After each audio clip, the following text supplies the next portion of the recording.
Welcome back. Prime Minister Mustafa Madbouli started the cabinet meeting in New El Alamein coastal city by hailing President Abdel Fattah al-Sisi's efforts and the concerned parties in succeeding to reach a ceasefire in Gaza.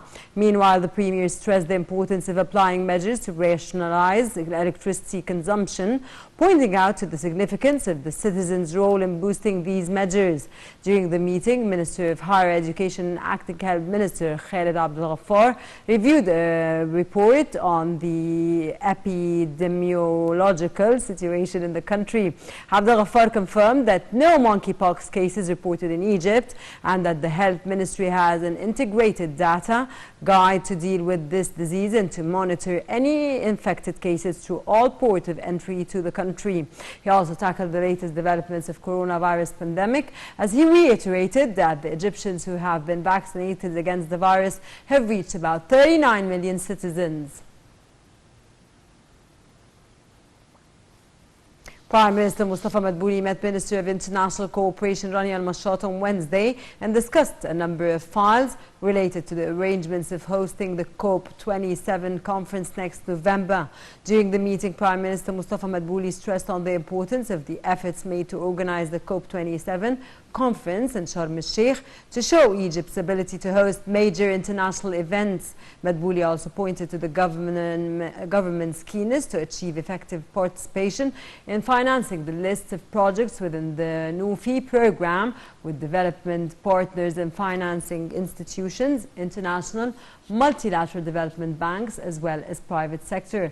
For her part, Al-Mashat presented the agenda of the second edition of the Egypt Forum for International Cooperation and Development Finance, besides the meetings of the African Ministers of Finance, Economy and Environment hosted by Cairo from the 7th to the 9th of September 2022. The meeting comes with the aim of coordinating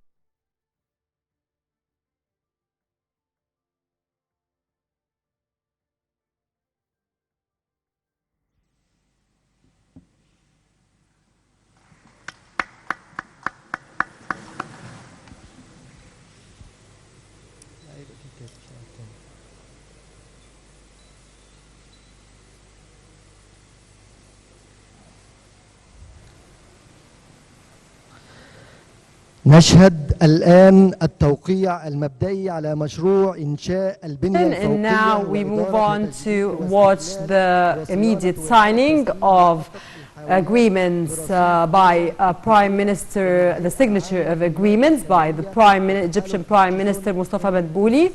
شركة تحت التأسيس يوقع التعاقد السيد اللواء بحري نهاد شاهين رئيس مجلس إدارة الهيئة العامة لميناء الإسكندرية وكل من السيد كليمنس شينغ العضو المنتدب. Prime Minister Mustafa Madbouli went on this morning to hail President Abdel Fattah al-Sisi's efforts.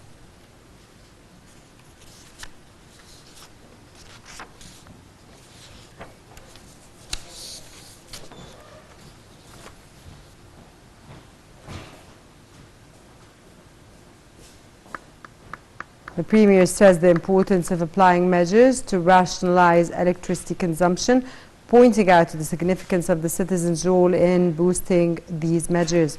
Prime Minister Mustafa Madbouli also started a meeting today at El Alamein coastal city, and in the meeting the President hailed by President Abdel Fattah al-Sisi's efforts and the concerned parties in succeeding to reach a ceasefire in Gaza.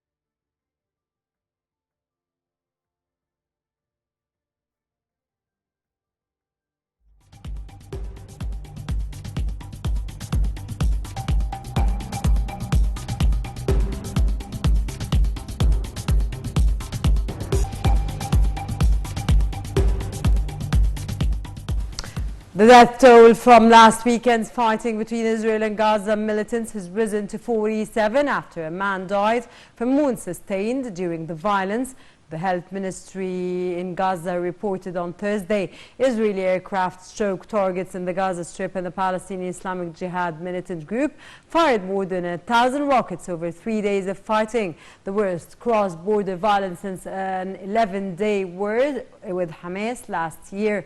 According to the health ministry, 47 people were killed, among them 16 children and 4 women. Israeli strikes appear to have killed some 30 people.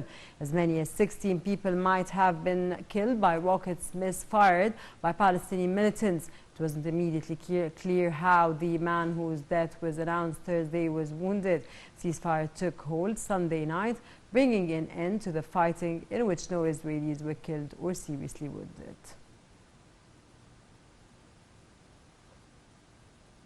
Arab League started a meeting on the level of permanent delegates upon a request of Ukraine to tackle the developments of the Russian-Ukrainian conflict.